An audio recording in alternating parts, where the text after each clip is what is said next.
მოგესალმებით.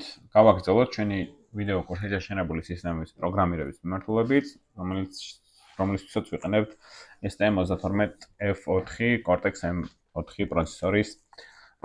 თუმცა დაახლოებით მსგავსი სტრუქტურა აქვს ხოლმე მონათესავე პროცესორებს, Cortex-ის პროცესორებს, ეს შეგიძლიათ იდეაში სხვა პროცესორის გამოიყენოთ და მცირე რაღაცები იქნება სხვაობა.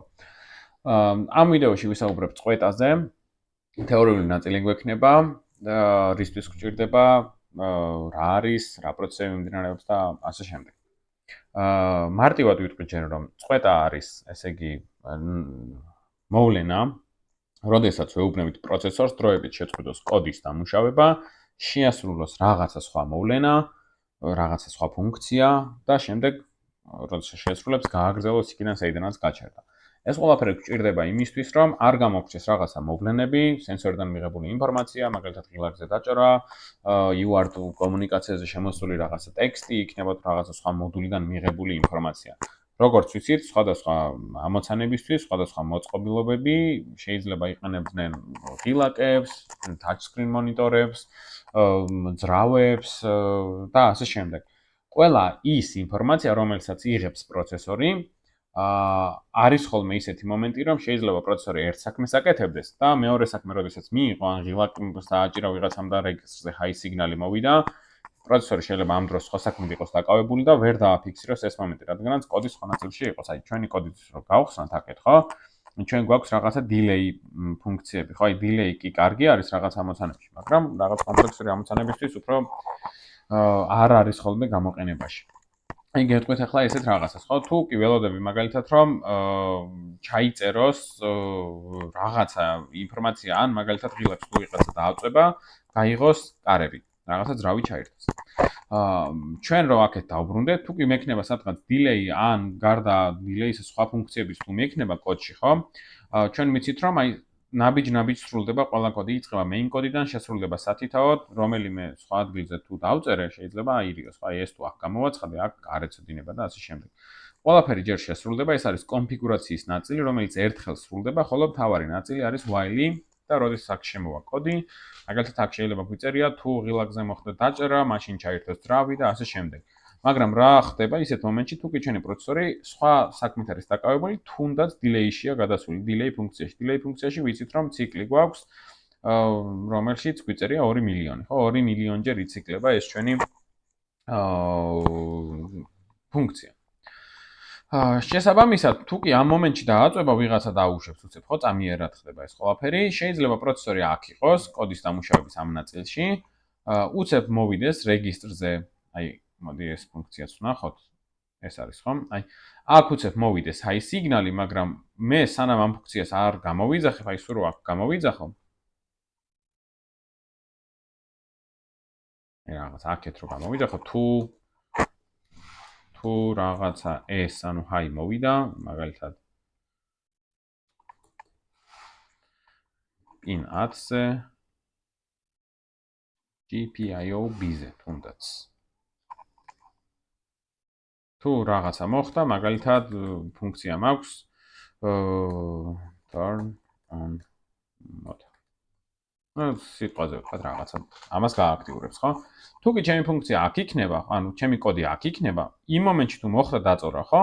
შეიძლება უცებ გახდა high, შემდეგ ისევ load გადავიდა, მაგრამ კოდი აქ იყო, შემდეგ გააგრძელა აქეთ, გააგრძელა აქეთ, ისევ წყვეტაა, ისევ delay-ია და აქ ის მომენტი გამორჩა, როდესაც ვიღაცამ დააწვა ღილაკს.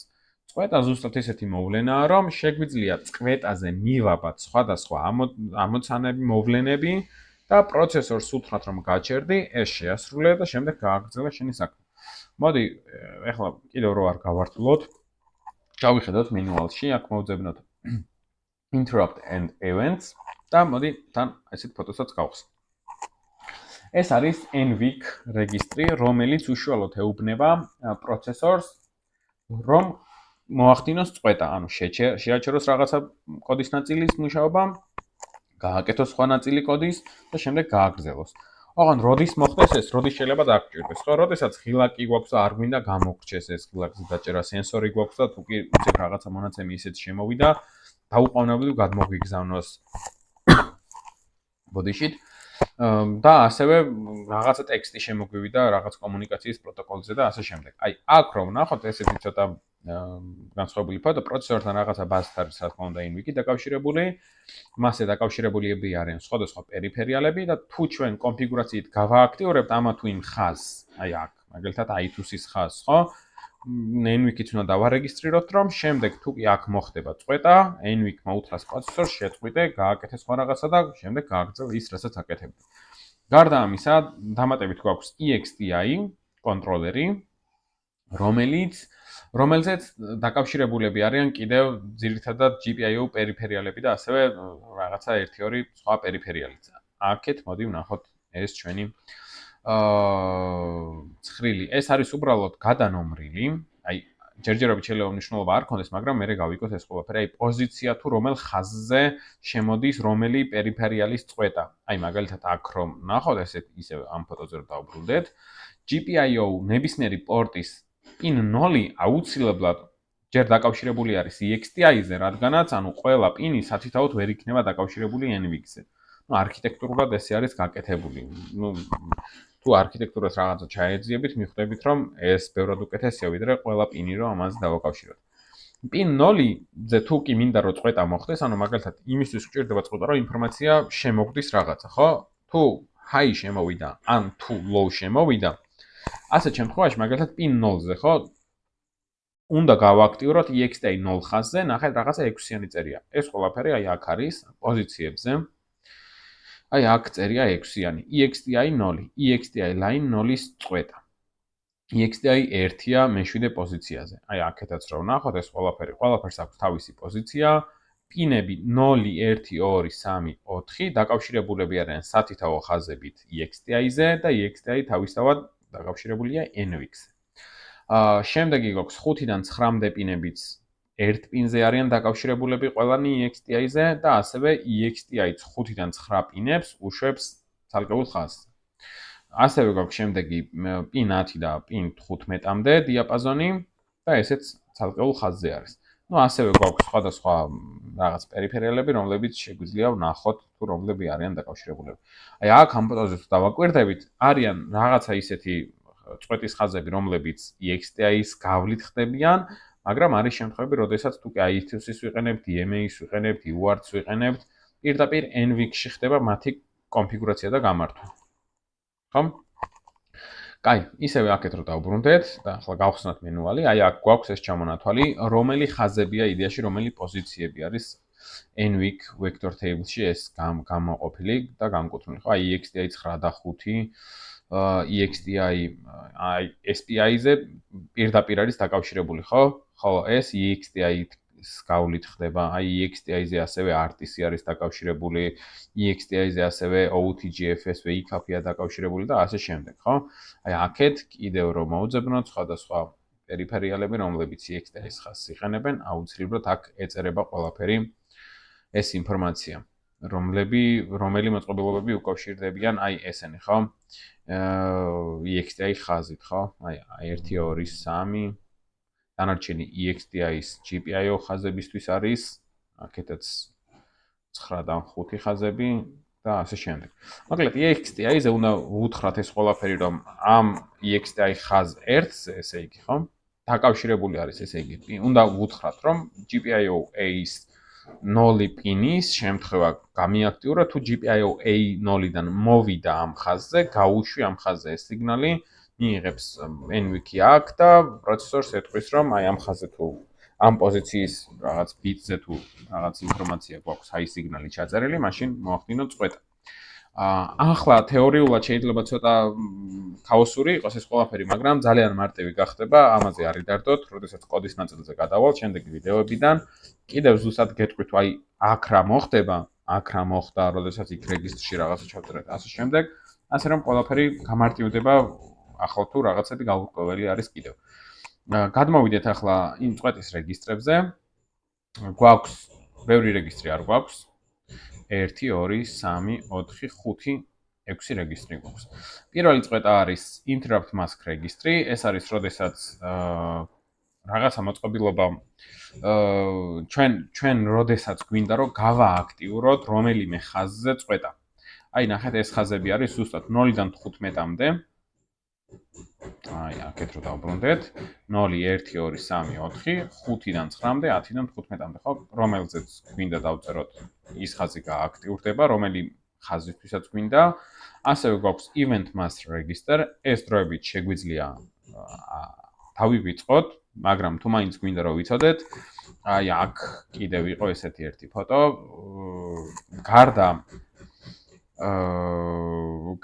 EXTI ხაზისა ასევე არიან სხვადასხვა ისეთი მოწყობილობები, აი ტაიმერი ჩანს ხო, DMA ჩანს და ასევე სხვადასხვა ისეთი პერიფერიული მოწყობილობები, რომლებიც დამოუკიდებლად რაღაცა ფუნქციებს ასრულებენ კოდში, დამოუკიდებლად რაღაც საქმეს აკეთებენ და მაგალითად ტაიმერი ხო, დროის ათვლის შემდეგ ყოველი მეხუთე წამის მერე მომაწოდოს სიგნალი და ასე შემდეგ. ანუ ამას უფრო მოვლენებს ეძახიან, ასევე DMA არის, ხო, რაღაცა ინფორმაცია რომ მიიღო, DMA არის direct memory access. პროცესორის გარეშე ცდილობს რომ სხვადასხვა პერიფერიიდან წაიღოს მაგალითად ოპერატიულში მეხსიერება.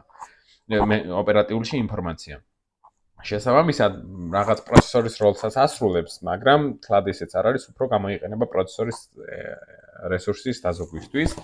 და შეიძლება რაღაც ინფორმაცია მოხდეს ისე რომ თვითონ DMA მუთხრას რომ წვეტა მოახდინა და ასე შემდეგ. ანუ ეს event mask register-ები უფრო ამისთვის გამოიყენება ასეთ საქმისთვის, ხო? შემდეგი გვაქვს rising trigger selection register. აი ეს rising trigger-ში გულისხმება, მოდი ისეთ რაღაცას ავიღებ. პინი არის ეს, ხო, და სიტყვაზე ვთქვათ, აი ეს არის პროცესორი და ერთ-ერთი პინი იყოს აი ეს. აი მაგალითად აქეთ კიდევ სხვა პინებიც აქვს, რა თქმა უნდა. აქ გვაქვს მაგალითად ესეთი ხაზი, რომელზეც დაკავშირებული არის ღილაკი. აქ მოდის მაგალითად high სიგნალი. ანუ ერთია. ნახეთ, შეიძლება ამ პინზე მოდიოდეს აი ესეთი სიგნალი, ხო? სულ low დააწვება ვიღაცა ღილაკს, მოდის high. low დააწვება ვიღაცა ღილაკს, მოდის high და ასე შემდეგ. შეიძლება იყოს პირიქით, რომ სულ high მოდიოდეს, დააწვება ვიღაცა ღილაკს, გამოაგზავნოს low. სულ high მოდის, დააწვება ვიღაცა გამოაგზავნა low და ასე შემდეგ. ჩვენ თუკი გვინდა რომ დავაფიქსიროთ ის მომენტი, რომ low-დან high-ზე როდის გადავიდა, აი უნდა გავააქტიუროთ rising edge. ნახეთ, rising edge-ში იგულისხმება ისევ აქეთ რო დავბრუნებ, პირველი rising edge გვაქვს, ხო? თუკი ჩვენ გავააქტიურებთ რომელიმე ხაზზე rising triggers, ეს ნიშნავს, რომ აი იმ მომენტში დაიძახებს, ესე იგი, იმ მომენტში მოახდენს წვეტის გააქტიურებას, თუკი low-დან high მომენტში გადავიდა, აი აქ, ხო? აი აქაც, ხო, low-დან ახდა high-ში. აი ეს არის rising edge. ხოლო falling edge არის, თუკი სულ high მოდიოდა, high და აქეთ გვაქვს low, ხო? აი ესეთი რაღაცა რო გავაკეთე. თუ სულ high მოდის, როგორ უნდა მიხვდეს პროცესორი, ანუ უნდა ამ რეგისტრების გარეშე, ხო? აქ უნდა უთხრათ, რომ თუკი მაგალითად falling edge გვაქვს, ნახეთ, falling edge-ის შემთხვევაში, თუკი falling edge გვაქვს გააქტიურებული, წვეტას მარტო მაშინ გააქტიურდება, ანუ ვიღაცა რომ ესე იყოს, ხო, low მოდის სულ და high-ზე გადააკეთა და ვсё. აქ საერთოდ არ გააქტიურდება წვეტა. rising-ი თუ არა გვაქვს გამოყენებული, rising edge. ხოლო falling edge არის პირიქით, როცა ზემოდან ქვემოთ შემოდის სიგნალი. აი, აქ ესეთ მომენტში, ანუ high-დან low-ზე როცა გადავიდა სიგნალი. ამ მომენტში დააფიქსირებს. როცა low-დან high-ზე გადადის, ამ მომენტს აფიქსირებს rising trigger selection register. შემდეგი გვაქვს, მოდი აქვე ვნახოთ, software interrupt register, ეს ხელოვნურად კოდიდან რომ software-დან რომ შეგვიძლია ხელოვნურად შევქმნათ რაღაცა წვეტა და ისე გამოვიყენოთ და pending registry არის იმისთვის რომ მოხდეს გასუფთავება ერთიანი ასუფთავების, ანუ რეალურად აი ესეთი რაღაცა რო წარმოვიდგინოთ. როდესაც მოხდება rising edge, ხო, სადღაც ერთიანი ჩახტება და ეტყვის მერე ეს აქ ერთიანი პროცესორი როცა დაინახავს, მიხვდება რომ აქ წვეტა არის, პროცესორს ეტყვის ეს ერთიანი რომ რაღაცა გააკეთე, რაღაცა ფუნქცია და შემდეგ გააგრძელე შენი საქმე, ხო? აი ეს ერთიანი რომ გავასუფთავთ, აი ამისთვის გვჭირდება ხოლმე ეს pending registry. ხო, მოკლედ ესენი არის უკვე memory map-ი და ამის შემდეგ ახალი თავი არის. როგორც უკვე გითხარით, შემდეგი თავიდან დავიწყებთ კოდის განხილვას. აქ ჩვენ გვაქვს EXTI-ის რეგისტრი, ესე იგი ჩვენ დაახლოებით ვიცით, რომ თუ პინ A-ზე გვინდა რეგისტრის გააქტიურება, პირველი აქ დაგჭირდება, რომ აი სიტყვაზე ვთქვათ, თუ 0 პინზე გვაქვს GPIO, მაგალითად, მოდი ისევ გავხსნათ ეს GPIO, მაგალითად, მე 10-ზე მინდა, ან მე 12-ზე, მე 15-ზე, ხო? აი ეს ხაზი უნდა გავააქტიუროთ EXTI line-ზე. აი ნახეთ როგორ გავააქტიურებთ ამას. აი აქ ჩავწერთ შესაბამის ბიტზე იმ რეგისტრში, მაგალითად EMR რეგისტრში, ხო? შემდეგი რა არის? როგორ სიგნალს ველოდებით, ხო? როგორ სიგნალზე მოხდეს event-ი. rising-ის თუ falling-ის შემთხვევაში, ხო? უნდა გავააქტიუროთ ესეც. შეგვიძლია ორივე გავააქტიუროთ და ნახეთ როგორი რაღაცა მოხდება. აქეთ რომ მქონდა ეს, ხო? თუ ორივე მაქვს გააქტიურებული და სიგნალი აი ესეთი მოდის, ხო? აი ვიღაცამ დიდხანი დააწვა ხელი აღარ აუშვა და ეს rising-ზეც იქნება წყვეტა და პროცესორი გააკეთებს იმას, რაც ფუნქციაში გვიწერია და შეწყვეტავს თავის საქმეს და როდესაც ვიღაცა ისევ აუშვებს და ესე falling-ზე წამოვა, პროცესორი ხო კოდის რაღაც ნაწილს აკეთებს, შეწყვეტავს, ჩვენთვის ასრული რაღაცა ფუნქცია შეასრულებს და გააგრძელებს ისევ გაკეთებას, ანუ ეს როგორც ამოცანა გვეტყვის, ის შეგვიძლია გამოვიყენოთ ხოლმე. ამის შემდეგ დაგჭირდება software-ული წყვეტა არ დაგჭირდება, დაგჭირდება pending registry, რომ გავასუფთავოთ. გარდა ამისა, ჩვენ როგორც ვიცით, დაგჭირდება NVIC registry. გეტყვით, რომ NVIC registry არის მოთავსებული, უნდა გადმოვიწეროთ დამატებით Cortex M4 generic user guide. მოდი, აი ეგ მეც ნახავ. Cortex M4 generic user guide. აი ეს. აქ არის, აი ეს არის PDF, ხო, აბა ვნახოთ. აი ეს პირდაპირ რო ბრაუზერში გახსნას ისემი და აი ეს არის იმედია.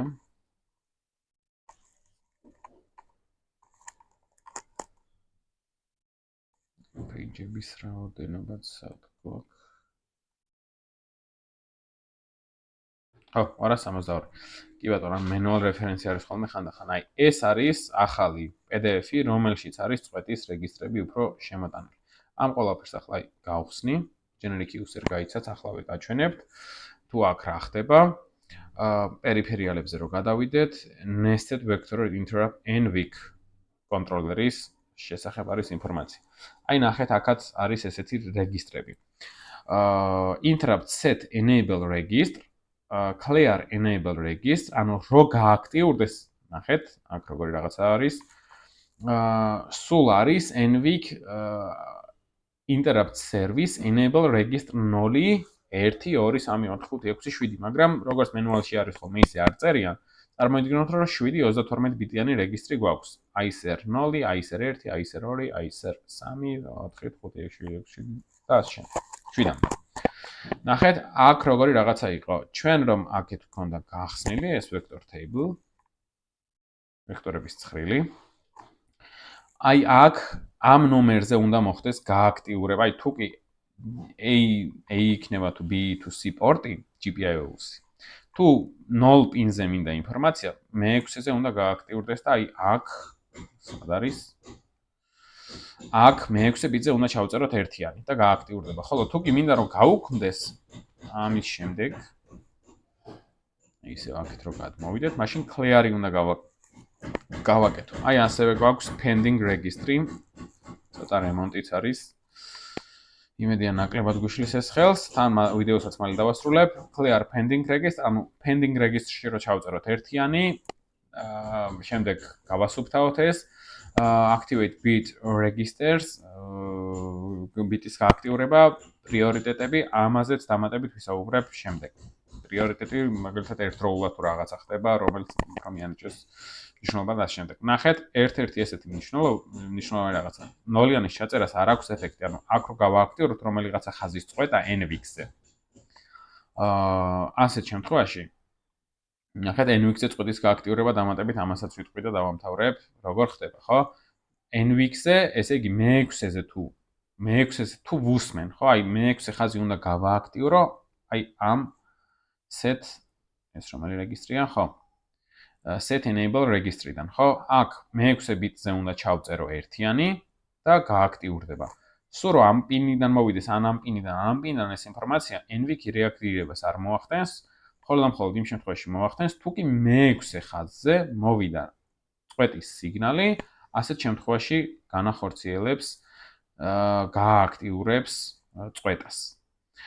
ნოლიანი, თუ კი აღარ მინდა მაგალითად ამ პინზე წვეტა, ხო?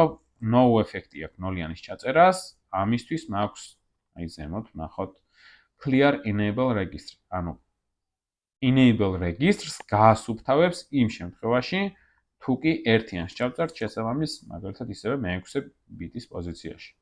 აი ისევ აქ, ხო? vector table-ში როგორც გვაქვს. აი აქ. მოკლედ, სულ ეს არის. შემდეგი ნაწილი, მანდი დავიწყოთ უკვე კოდის წერა და კოდის წერით ბევრად უფრო მარტივი იქნება. იმ ყველაფრის გაგება, რაც ახლა ვილაპარაკე. იმედია გასაგები იყო, დაგემშვიდობებით შემდეგ ვიდეომდე.